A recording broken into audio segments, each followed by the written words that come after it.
महाराष्ट्र क्रांती news, आवाज सर्वसामान्यांचा।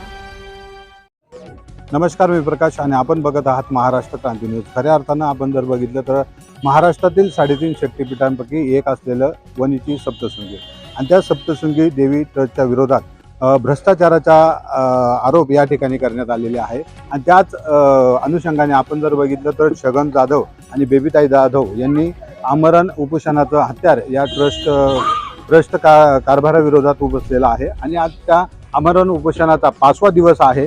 अजूनही ट्रस्ट प्रशासनाकडून काही दखल घेतली गेलेली नाही, परंतु आपण जर बघितलं तर पूर्ण ग्रामस्थ असतील या ठिकाणी पूर्ण ग्रामस्थ असतील त्यांना सहकार्य करण्यासाठी आणि पाठिंबा देण्यासाठी या ठिकाणी उपस्थित आहेत। या बाजूला आपण जर बघितलं तर ग्रामस्थ ज्या गडावरच्या महिला असतील त्या मोठ्या प्रमाणात या ठिकाणी उपस्थित आहेत आणि प्रशासनाने देखील चांगला बंदोबस्त या ठिकाणी ठेवलेला आहे। जे पोलीस कर्मचारी आहेत आपलं चोख कर्तव्य या ठिकाणी बजावत आहेत। आपण आता जे उपोषणकर्ते आहेत त्यांच्याशी संपर्क साधण्याचा प्रयत्न करूया आणि एकंदरीत आज 5वा दिवस उजाडलेला आहे। ट्रस्ट प्रशासनाकडून काही त्यांची दखल घेतली गेली का त्यांच्याशी आपण बोलणार आहोत। काय सांगाल छगन भाऊ, आज 5वा दिवस आहे आमरण उपोषणाचा, ट्रस्ट प्रशासनाकडून आपल्याला संपर्क साधण्यात आला का? सर, ट्रस्ट प्रशासनाकडनं 5 दिवस माझ्याशी रोज संपर्क साधण्यात आला, परंतु मला पाहिजे तसे समर्पित असे उत्तर मिळाले नसल्यामुळं मी माझं उपोषण कायम ठेवलं। आत्ताच आम्हाला काही सूत्रांकडून माहिती मिळाली का ते तुमचा जो रोष होता 10 तोंडे त्यांच्यावर, तर त्यांनी सक्तीच्या रजेवर पाठवलेला अशी माहिती मिळते। सर, माझा सुदर्शन 10 तोंडेंवर कोणताच रोष नाही, त्यांच्या प्रशासनावर आणि कर्मचाऱ्यांच्या न्याय हक्कासाठी मी त्यांच्यावर म्हणजे त्यांच्या विरोधात उपोषण केलेलं आहे। तो हुकुमशाही, त्यांची मनमानी, त्या व्यक्तीबद्दल माझं व्यक्तिशः दोष नाही, त्यांचे विचार, त्यांची हुकुमशाही याबाबत मी आमरण उपोषणासाठी रस्त्यावर उतरलेलं, कर्मचाऱ्याचा न्याय हक्क मिळावा यासाठी मी सातत्य ठेवलं। कळवणचे तहसीलदार असतील, प्रांत अधिकारी असतील, असे तुम्हाला अधिकारी कोणी भेटले? माझ्याजवळ प्रांत साहेब मॅडम काय आल्या नाही, परंतु तहसीलदार साहेब आले, परंतु त्यांची इथे येऊन माझ्याशी बोलण्याची पद्धत आणि अत्यंत चुकीची होती। माझ्याशी उपोषणावर बोलायला पाहिजे होतं, परंतु ते म्हणे तू निमशासकीय कर्मचारी, तू शिक्षक, तुला बसता येतं का, अशा विविध माध्यमातून मला मोठ्या आवाजात प्रश्न विचारण्यात आले। माझ्या आया बहिणी त्यांच्यावर सगळ्यांनी आक्रोश निर्माण केला। कधी आले होते ते परवा आलेले होते, 21 तारखेला आले।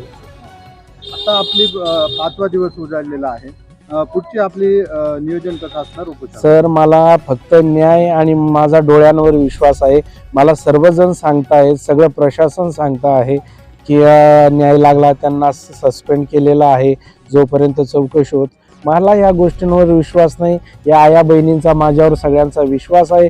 जेव्हा मी कागद माझ्या डोळ्याने वाचेल तेव्हा मी त्याच्यावर विश्वास ठेवेल, अन्यथा मी माझं उपोषण कायम ठेवेल। म्हणजे तुम्हाला नक्की ठोस पुरावा काय पाहिजे? ठोस पुरावा म्हणजे माझ्या कर्मचाऱ्यांना न्याय हक्कासाठी तुम्ही कोणत्या मागण्या पूर्ण केल्या, मला तोंडी नको त्याचा लेखाचोखा हवा आहे। सुदर्शन 10 तोंड्यांना चौकशी दरम्यान तुम्ही खरंच निलंबन केलं आहे का नाही ते मला दाखवा। तुम्ही खरंच त्रिमिती समिती नेमली आहे की नाही ते मला दाखवा। कागदपत्री दाखवा। सर, मी तोंडी का विश्वास ठेवायचा? आजपर्यंत या महिलांनी तोंडी विश्वास ठेवला म्हणून ही वेळ आलेली। सर, बस मला कागद द्या आणि मी उपोषण मागे घेईल। तुमच्या त्या पत्रामध्ये असाही उल्लेख होता की जे कर्मचारी आहेत ट्रस्टचे त्यांना पगार दिला जातो, परंतु काही लोकांना त्यांनी पगार पण दिले, त्यांच्या अकाउंटला पगार पण ट्रान्सफर केले। यस, तुमचं अत्यंत बरोबर आहे सर। जर 3 वर्षापूर्वीपासून कर्मचाऱ्यांच्या मनमानी आणि हुकुमशाही पद्धतीने तुम्ही पगार अडवलेत तर मी उपोषणाला बसलो। उपोषणाची तुम्हाला चाहूल लागल्यानंतरच तुम्ही का बरं त्यांच्या खात्यावर लाखो रुपये वर्ग केले, हा पण मोठा प्रश्न ऐरणीवर आलेला आहे। म्हणून ह्या सर्व गोष्टींचा माझ्यावर विश्वास न ठेवता वरिष्ठ पातळीने त्याची चौकशी करावी आणि खरंच हुकुमशाही होती की बघावी आणि त्याला कायमस्वरूपी निलंबन करावं। या आमरण उपोषणामध्ये ग्रामस्थांचा आणि इतर परिसरातून आपल्याला कसा पाठिंबा?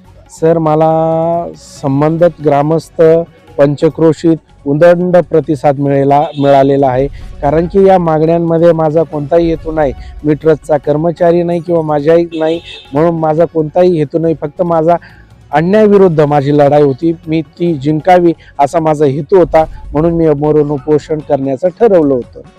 बेबीताई, आज उपोषणाचा 5वा दिवस आहे, आमरण उपोषणाचा. तुमची प्रामुख्याने काय मागणी आहे आणि काय कारवाई संबंधितांवर होणं गरजेचं आहे? आज मी 5वा दिवस आहे उपोषणाला बसलेली आहे. माझे हे कर्मचारी न्याय मिळावा असं मी उपोषणाला बसलेली आहे. त्यांना न्याय लवकरात लवकर मिळवून द्यावा देखील आहेत, त्यांच्या देखील आपण प्रतिक्रिया घेणार आहोत. आज आमरण उपोषणाचा 5वा दिवस आहे. काय सांगाल, आतापर्यंत ट्रस्ट प्रशासनाकडून काही घडामोडी घडल्या? आजपर्यंत आम्हाला आज कुठल्या असेल की काही घडामोडी ट्रस्टकडनं आल्या नाही. उपोषण करते श्री छगन जाधव आणि बेबीताई जाधव यांचा आज 5वा दिवस आहे. त्यांच्या प्रमुख 16 मागण्या आहे. 16 मागण्यांपैकी आमची एक मुख्य मागणी की जी इथले व्यवस्थापक आहे सुदर्शन दातोंडी यांनी आमच्या ट्रस्ट कर्मचाऱ्यांना जी वागणूक दिली आहे आणि त्यांचा छळ केलेला आहे आणि इथली महिलांची असे म्हणजे विविध प्रकारचा छळ केलेला आहे. त्यांनी त्यांची त्वरित हकालपट्टी करावी मी या ग्रामस्थांना त्यांनी करतो. आणि या पाठिंब्याला आमचे पुरे गावकरी व समस्त ट्रस्ट कर्मचारी महिला भगिनी यांचा पूर्ण पाठिंबा आहे. ट्रस्ट प्रशासनातले जे मुख्य अधिकारी असतील ते उपोषणकर्त्यांची त्यांनी तुमच्याशी किंवा त्यांच्याशी भेट घेतली? ते ज्या दिवसापासून उपोषणाला बसले आमचे उपोषणकर्ते छगन जाधव त्या दिवसापासून ते इथून गायब आहे. त्यांचा कुठलाही संपर्क नाही, त्यांची कुठलीही चर्चा झालेली नाही आमची. पण इतर जे असतील अधिकारी, इतर अधिकारी जे आहेत ट्रस्टचे जे विश्वस्त आहे आणि माननीय आपले तहसीलदार ते पण या प्रसिद्ध आहे, त्यांची चर्चा झाली. पण तहसीलदारांनी आम्हाला पाहिजे ते प्रतिसाद दिला नाही. ते आले, चौकशी केली उपोषणकर्त्याची. ते म्हणतात तुम्ही उपोषण कसे बसले, कोणत्या मुद्द्यावर बसले. त्यांनी उलट आम्हाला सहकार्य करण्याच्या ऐवजी आमचे जे उपोषणकर्ते छगन जाधव यांना त्यांनी तुम्हाला उपोषणाला बसता येत नाही, त्यांनी जी वागणूक दिली, जशी वागणूक मिळायला पाहिजे होती उपोषणकर्त्याला तशी वागणूक आम्हाला या विश्वस्ताकडनं भेटलेली नाही. उपोषण करणं हे खूप जिकरीचं काम असतं. तब्येत बिघडली, अजून काही गोष्टी जो उद्भवल्या, ते ग्रामस्थ म्हणून आपण काय उपाययोजना करण्याचं? नाही, ते आता त्यांचे जे रोज सकाळी 2 डॉक्टर्स आहे आपल्या जिल्हा परिषद त्यांच्याकडनं चेकअप होते आणि माझ्या मते 3ऱ्या दिवशी त्यांची तब्येत खालवली होती. तर इथून सरकारी ॲम्ब्युलन्समध्ये आम्ही कळवणला उपचार घेतले त्याच्यावर. मग आता त्यांना चालू आहे उपोषण. आणि त्यांचं जर काही कमी जास्त झालं तर याला ट्रस्ट विश्वस्त आणि ट्रस्टचे संस्थेचे अध्यक्ष आणि मुख्य आपलं व्यवस्थापक सुदर्शन दातोंडे हे जबाबदार राहते. धन्यवाद. हे होते छगन जाधव. आपण जर बघितलं तर या साईडला त्यांच्या ज्या मातोश्री आहेत त्या या साईडला आहेत आणि त्यांच्यावर उपचार या ठिकाणी सलाईन त्यांना लावलेले आहे. परंतु असे मायलेकं या ठिकाणी आज 5वा दिवस उपोषणाचा आहे. या ठिकाणी अजून आपण दाखवण्याचा प्रयत्न करणार आहोत. वरती जातो. या ठिकाणी महिला भगिनी बसलेल्या आहेत. त्याच ठिकाणी त्यांच्या मातोश्री ज्या आहेत त्यांच्यावर त्या ठिकाणी आरोग्य विभागाकडनं त्या ठिकाणी उपचार सुरू आहेत.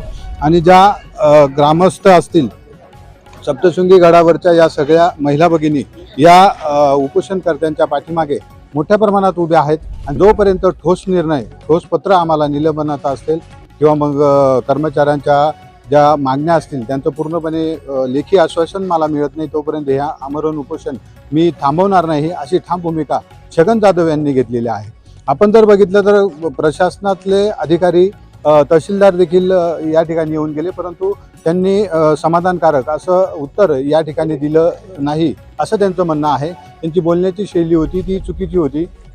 म्हणून एकंदरीत या ठिकाणी सप्तशृंगी गडावरचा हा उपोषणाचा जो निर्णय आहे तो लांबू शकतो का आणि ट्रस्ट प्रशासन यावर काय उपाययोजना करतं हे देखील बघणं तितकंच महत्त्वाचं ठरणार आहे. महाराष्ट्र क्रांती न्यूजसाठी मी प्रकाश बागुल, सप्तशृंगीगड, कळवण. अशाच नवनवीन बातम्या पाहण्यासाठी आमच्या महाराष्ट्र क्रांती न्यूज या YouTube चॅनलला लाईक करा, सबस्क्राईब करा आणि बेल आयकॉनला प्रेस करा.